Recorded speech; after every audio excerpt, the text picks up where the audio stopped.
Dicen que el remedio para la insomnia es una pílula, pero a mis 83 años descubrí que el mejor sueño nace de una cuenta bancaria emocional cerrada. No hablo de dinero, sino de esa paz bendita de acostar la cabeza en la almohada sin deberle ninguna explicación al pasado, ni andar haciendo promesas por un futuro que ni siquiera me pertenece todavía.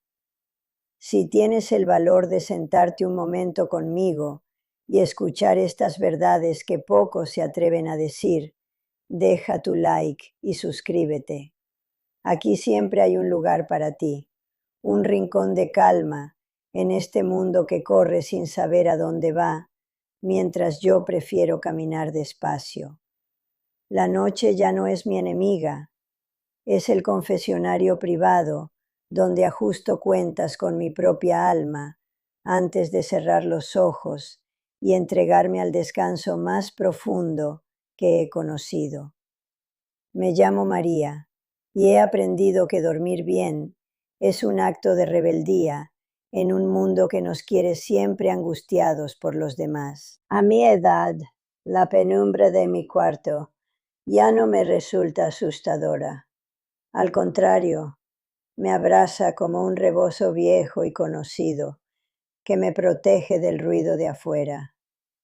Antes me pasaba las horas luchando contra el teto blanco, contando las grietas del yeso y repasando cada error que cometí desde el verano del 74 hasta ayer mismo. Pero un día me cansé de cargar maletas ajenas y decidí que mi cama sería un altar de purificación. Ahora, cuando el reloj marca las 8, apago el mundo con la misma firmeza con la que cierro la llave del gas, entendiendo que el mañana es un problema que le toca resolver al sol y no a mis cansados huesos. Recuerdo aquellas cenas de domingo, donde ponía la mesa con el mantel de lino que heredé de mi madre, esperando que mis hijos se quedaran un poco más para platicar de la vida. Cochinaba ese guiso de carne que tanto les gusta, dejando que el aroma a comino y laurel inundara cada rincón de la casa. Pero al final siempre se iban deprisa, mirando el reloj como si el tiempo fuera un látigo. Me quedaba ahí, frente a los platos sucios y las sillas vacías, sintiendo un vacío en el pecho que me quitaba el sueño por completo. Me esforzaba tanto por agradar, por ser la madre perfecta que siempre tiene un consejo o un remedio casero, que terminaba olvidándome de que yo también necesitaba ser cuidada por mí misma, en el silencio de mi soledad. Esa rutina de espera se volvió una carga pesada que me robaba la energía y me dejaba los ojos irritados de tanto mirar por la ventana hacia la calle desierta. Sentía que mi valor dependía de cuántas llamadas recibía al día, o de si alguno de mis nietos se acordaba de mandarme un mensaje por ese aparato moderno que vibra en la mesa de noche. La casa se sentía inmensa, llena de ecos de risas antiguas y de muebles que guardan secretos de una familia que ya no vive bajo este techo. Me sentaba en el sofá a ver cómo las sombras se alargaban en la pared, preguntándome si acaso mi única función ahora era ser un mueble más, un testigo mudo de una vida que seguía su curso sin incluirme realmente. Intenté integrarme a sus agendas apretadas, yendo a sus casas para ayudar con los quehaceres o cuidar a los niños, pero pronto me di cuenta de que mi presencia estorbaba más de lo que ayudaba. «Mamá, por favor, no uses tanta sal en la comida», me decían con un tono de voz que pretendía ser amable, pero que escondía una profunda impaciencia. Me sentía como una intrusa en sus cocinas modernas, donde todo es digital y ya no se siente el calor del fogón de leña que yo tanto amaba. En esos momentos, el nudo en la garganta no me dejaba ni pasar la saliva, y al regresar a mi casa, La soledad me golpeaba con la fuerza de una tormenta de granizo en pleno agosto. El incidente definitivo ocurrió una tarde de lluvia, cuando escuché sin querer una conversación en la cocina de mi hija mayor, mientras yo doblaba la ropa en el cuarto de al lado.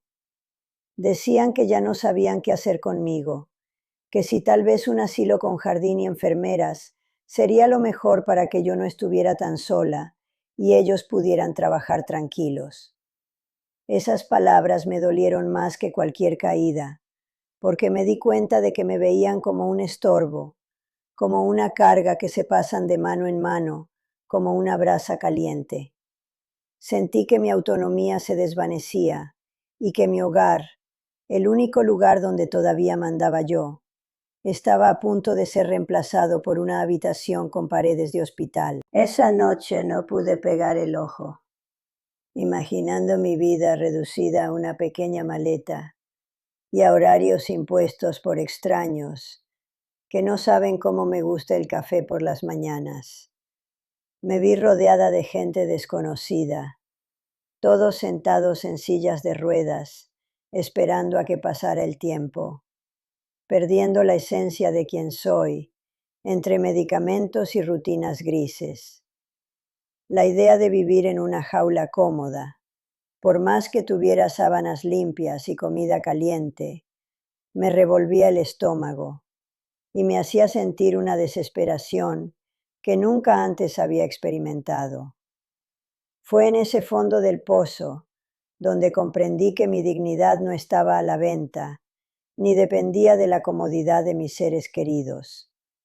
La presión de las agendas ajenas se siente como una prisión sin barrotes, donde tus deseos siempre quedan en último lugar, después de las reuniones de trabajo y las clases de fútbol de los niños. Me di cuenta de que si seguía tratando de encajar en sus mundos, terminaría por desaparecer por completo antes de que me llegara la hora de partir. Lo que descubrí después de tocar fondo me devolvió la vida y me dio las herramientas para construir mi propio santuario de paz. Si esto que te cuento te resuena y alguna vez te has sentido invisible, verifica que tu like ya esté en el video para que otros también encuentren este camino hacia la libertad personal. Decidí recuperar el control de mi existencia con una determinación que no sabía que todavía guardaba en mi corazón de 83 años. Empecé por establecer límites claros, apagando el teléfono a las 8 de la noche para que nadie pudiera interrumpir mi sagrado derecho al descanso. Si los nietos no llegaban a casa o si los hijos tenían problemas en la oficina, ya no era mi responsabilidad resolverlo desde mi cama con el corazón acelerado. Entendí que mi independencia comenzaba por dejar de ser el soporte emocional de personas que ni siquiera me pedían ayuda, sino que simplemente depositaban en mí sus quejas y frustraciones diarias, sin pensar en mi cansancio. Abrazar la soledad no fue fácil al principio, pero pronto descubrí que era la libertad más pura que había tenido en toda mi vida. Ya no tengo que pedir permiso para mover un cuadro o para desayunar a las 10 de la mañana si así me apetece, sin juicios ni miradas de reproche. Mi casa volvió a ser mi reino, un espacio donde cada objeto cuenta una historia que solo yo conozco, y donde el silencio no es ausencia, sino una presencia reconfortante. Aprendí a disfrutar del roce frío y liso de mis sábanas de algodón bien planchadas, estirándolas con una perfección casi ritual, como si estuviera preparando un altar para el dios del sueño reparador. El sonido del interruptor de la luz, siendo desactivado, se convirtió en mi clic de victoria, marcando el fin de todas las obligaciones sociales y el inicio de mi tiempo conmigo misma. Es un pequeño gesto técnico, pero en mi mente significa que el telón ha caído y que ya no tengo que actuar para nadie más. En ese momento, Me pongo un poco de aceite de lavanda en los pulsos, dejando que el aroma floral cree una barrera protectora contra el caos del mundo exterior. Siento cómo mi respiración se vuelve más lenta y cómo mis músculos, antes tensos por la ansiedad de agradar, finalmente se rinden ante la suavidad del colchón que me sostiene. A veces miro por la ventana y veo a mi vecina, la pobre doña Estela, que pasa las noches en claro, vigilando el estado del WhatsApp de sus nietos para saber si ya regresaron de la fiesta. La veo al día siguiente con el rostro exhausto, las ojeras marcadas y los nervios de punta, y me doy cuenta de que yo solía ser exactamente igual que ella. He decidido que mi sueño es la única propiedad privada que nadie tiene el derecho de invadir, ni siquiera mis propios hijos con sus problemas modernos. María ya no se desvela por incertidumbres ajenas. María duerme porque ha entendido que cuidar de su paz es la mejor manera de honrar la vida. Para lograr esto, inventé un pequeño secreto que me ha salvado de muchas noches de insomnio y angustia innecesaria. Tengo una caja de madera vieja en la sala y cada noche, antes de entrar al dormitorio, escribo en un pedazo de papel la única cosa que me preocupó durante el día.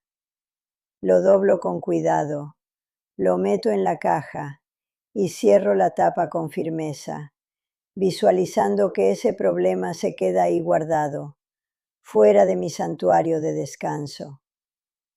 Dejar la preocupación fuera del cuarto cela mi cura emocional y me garantiza un reposo absoluto, porque sé que si mañana despierto, el problema seguirá ahí esperándome, pero yo estaré descansada para enfrentarlo. Este micropropósito de limpiar mi mente antes de dormir me ha devuelto la claridad que los años me habían ido robando poco a poco.